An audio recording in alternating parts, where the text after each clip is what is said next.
भारत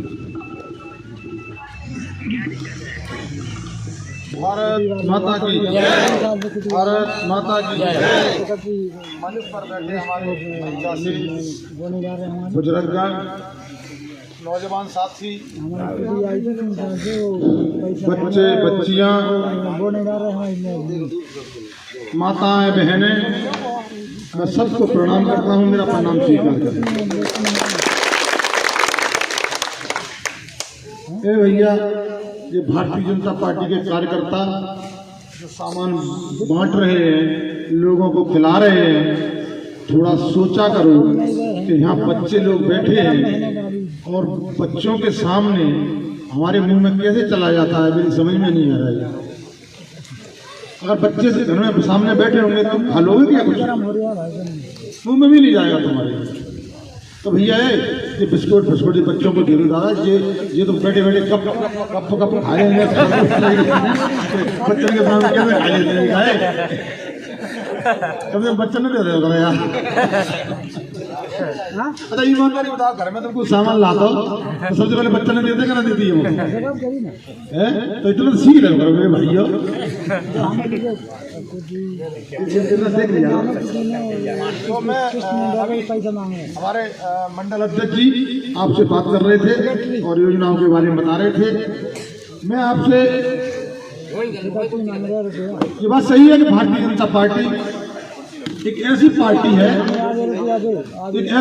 है जो विश्व में सबसे बड़ी पार्टी है, देश में ही नहीं विश्व के अंदर, और जिसके हम कार्यकर्ता हैं।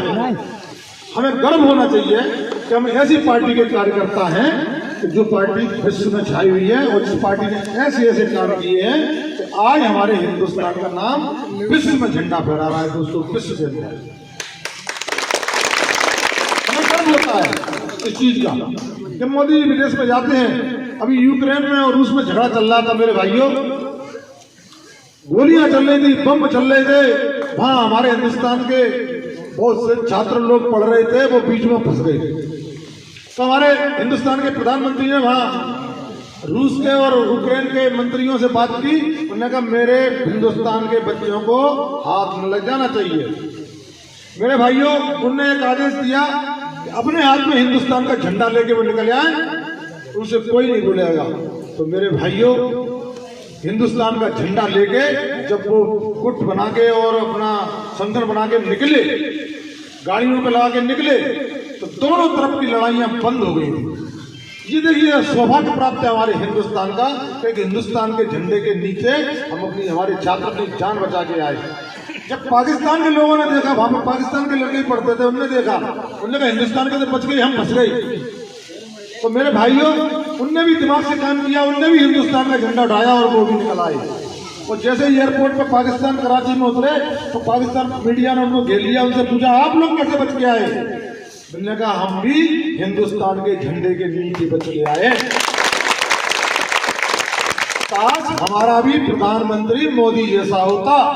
तो ये गर्व की बात है हमारे देश के लिए, और उस पार्टी के हम कार्यकर्ता हैं तो हमें गर्व होना चाहिए इस बात का कि हम भारतीय जनता पार्टी के कार्यकर्ता हैं। मेरे भाइयों, आपको सबको मालूम है मैं 25 साल से यहाँ आ रहा हूँ और 25 साल से आते आते आपके चित्र में आ रहा हूँ। कितना पैसा खराब हुआ होगा मेरा। हमारे घर वाले कमाते हैं, गांव वाले कमाते हैं, दोस्त कमाते हैं, रिश्तेदार कमाते हैं, और वो मैं तो कहीं कमाने चाहता ही नहीं हूँ। वो मुझे पैसा देते हैं यहाँ पे खर्च करने के लिए, और मैं आपकी वीडियो विधानसभा में खर्च करता हूँ। 25 साल से खर्च कर रहा हूँ। ईमानदारी बताना तो कितना पैसा खर्च हो गया होगा मेरा दोस्तों, मेरे दोस्तों। और अगर मैंने आपकी पिछोर विधानसभा से एक भी रुपया किसी भी कोने से उठाया हो तो कोई भी व्यक्ति एक हाथ खड़ा कर दे कि प्रीतम भैया तुमने वहां से 1 रुपया उठाया है, मैं उसकी जिंदगी भर गुलामी करूंगा दोस्तों, जीवन भर मैं उठाऊंगा। मैं आपको इस मंदिर के ग्रामीण वृक्ष, ये वृक्ष देवताओं का वृक्ष, इसके नीचे आपसे बोल के जा रहा हूं मैं, जिस दिन उठाऊं उस दिन मेरा हाथ पकड़ लेना, कहना प्रीतम भैया उस दिन आप क्या कह रहे थे और आज क्या कर रहे हो। मेरा पैसे कमाने नहीं आया और ना ही मैं यहाँ राजनीति करने आया। अगर मुझे पैसे कमाने होते तो ग्वालियर में बहुत कमा लेता बैठ कर दोस्तों। अगर मुझे राजनीति करनी होती ग्वालियर में कर लेता। वहां एक से एक राजनेता रहते हैं, देश के बड़े बड़े नेता रहते हैं। अटल बिहारी जैसे निकले, वहां से राजमाता जैसी निकली, माधवराव सिंधिया जैसे निकले, नरेंद्र तोमर जैसे निकले, पवैया जैसे निकले, ऐसे कई नेता हैं बहुत बड़े बड़े। मैं केवल कुछ नहीं करना था मेरे को, केवल उनकी परिक्रमा देनी थी, रोज परिक्रमा दे के वो घर बैठ जाता, लो नेता बन गया मेरे भाइयों। लेकिन नहीं, 25 साल पहले 2 लोग मुझे लाए थे यहाँ, भैया साहब लोधी जगराम यादव जी बड़े सम्मान से लाए थे मुझको, बोले बड़ा अत्याचार अन्याय होता है प्रीतम भैया किशोर में चलिए। मैंने मना भी किया, मैंने कि मैं यही सेवा करता हूँ गरीबों की जो टूटी फूटी मुझसे होती है, किशोर जाकर क्या करूंगा दोस्तों। लेकिन मैं नहीं माने, नहीं प्रीतम भैया हमने आपका नाम सुना है, आप गरीबों की सेवा करते हो और अत्याचारी अन्यायियों से लड़ते हो, इसलिए हम आपको बुलाने आए हैं। बड़े सम्मान से लेके आए थे मुझे यहाँ पे। तो मेरे भाइयों, जिस सम्मान से मुझे यहाँ लाया गया है, 25 साल से जिस सम्मान से यहाँ रह रहा हूँ, तो ऐसे ही मेरे भाइयों मुझको सम्मान के साथ ही विदा कर देना, मुझे धुटकार का विदा मत करना। मुझे धुटकार के विदा करोगे तो मेरा दिल दुखेगा दोस्तों। इसीलिए मैं आप लोगों से कहना चाहता हूँ मेरे भाइयों, तो मैं केवल आया हूँ, केवल इसीलिए आया हूँ कि आप लोग एक बार आजाद हो जाओ। तो एक ही यहाँ बात कहता है कि अगर प्रीतम लोधी जीत गया तो लोधी खा जाएंगे, यादव खा जाएंगे। देखिए ऐसे बोलता है, उस मंच से बोलता है, और बोलने के बावजूद भी कुछ लोधी उसको वोट दे देते हैं, यादव भी दे देते हैं, कुछ उसको वोट उसको देख लिया। और वो सुन रहे कि ये हमारे बारे में कह रहा है खा जाएंगे। मैं आपसे इस वृक्ष के नीचे आपसे कह के जा रहा हूं, ऐसा कुछ नहीं होने दूंगा दोस्तों, ऐसा कुछ भी नहीं होगा। पुराने लोग कहावत कहते हैं, एक घाट पर बकरी भी पानी पिएगी और शेर भी पानी पिएगा। भारतीय जनता पार्टी है, एक घाट पर शेर और बकरी को पानी पिला देंगे दोस्तों। उत्तर प्रदेश में देख लिया आप लोगों ने पूरा योगी जी का, वहां फिर भी किसी पे अत्याचार नहीं होता है। रात के 2 बजे उसी उत्तर प्रदेश के अंदर जो दिन में महिला निकल पाती थी, तो रात के 2 बजे अगर वो पूरी चीज वक्त पहन के निकल जाएगी, किसी की मजाल नहीं है तो आंख उठाकर देख जाएगी।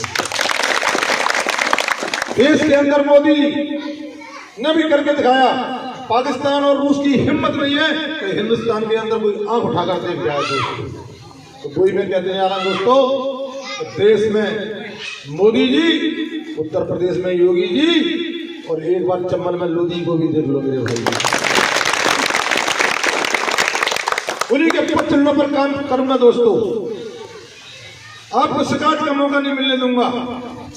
और इस विधानसभा के अंदर मेरे भाइयों, आप सबने देखा है कि यहाँ का नौजवान मारा मारा घूम रहा है, मारा मारा घूम रहा है, और प्रदेश में जाके बेचारा गलियां डाल रहा है, नौकरी कर रहा है प्रदेश में जाकर। उसने एक सिंगल नौजवान को, किसी भी समाज के नौजवान को रोजगार नहीं दिया है दोस्तों। अभी एक गांव में गया था मैं, माँ आदिवासी माँ सर पटक पटक के रो रही थी मेरे भाइयों। मैंने जाकर उसको गले लगाया, मैंने भैया क्यों रो रही है? तो उसने वो जवाब दिया मेरे भाइयों कि मेरे 2 ही बच्चे थे, सूरत में जाके काम कर रहे थे, दोनों का एक्सीडेंट हो गया, खत्म हो गए, मेरे घर पे कोई नहीं बचा बेटा, मैं इसलिए रो रही हूँ।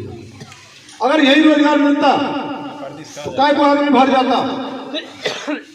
किसी का मन नहीं करता है कि हम अपने माँ बाप को छोड़कर प्रदेश में जाए काम करने के लिए, किसी का मन नहीं करता हम बीवी बच्चों को छोड़कर जाए, किसी का मन नहीं करता हम भाइयों को छोड़ के जाए, किसी का मन नहीं छोड़ता हम समाज को छोड़ के जाए, किसी का मन नहीं करता हम गांव को छोड़ के जाए, किसी का मन नहीं करता हम मोहल्ले को छोड़ के जाए। किसी का मन करता है? नहीं करता। सोचते हैं कि हम जहाँ पैदा हुए हैं वही काम करें। एक रोजगार ने दिया। अभी इस रोड पर मैंने देखा है, खरीद आने के आगे एक गत्ता फैक्ट्री खुली थी। एक बेचारे को क्या मालूम था कि पिछोर कैसा है, उसने करोड़ों रुपया लगा दिया और फैक्ट्री खोली।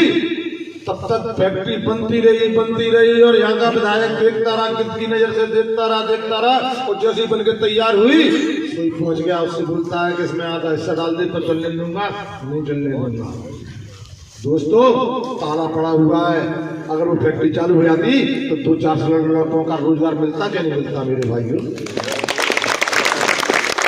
आया रोजगार बंद करा दिया, उसका पैसा लगवा दिया, लेकिन यहाँ एक्स्ट्रा रोजगार नहीं दिया। हाँ रोजगार दिया है उसने रोजगार दिया है, तो उसने अपने लोगों को रोजगार दिया है। उसके लोग एक भी बाहर प्रदेश में काम करने गया हो तो बता दीजिए याद करा करके कि उसका आदमी कोई गया है बाहर दोस्तों।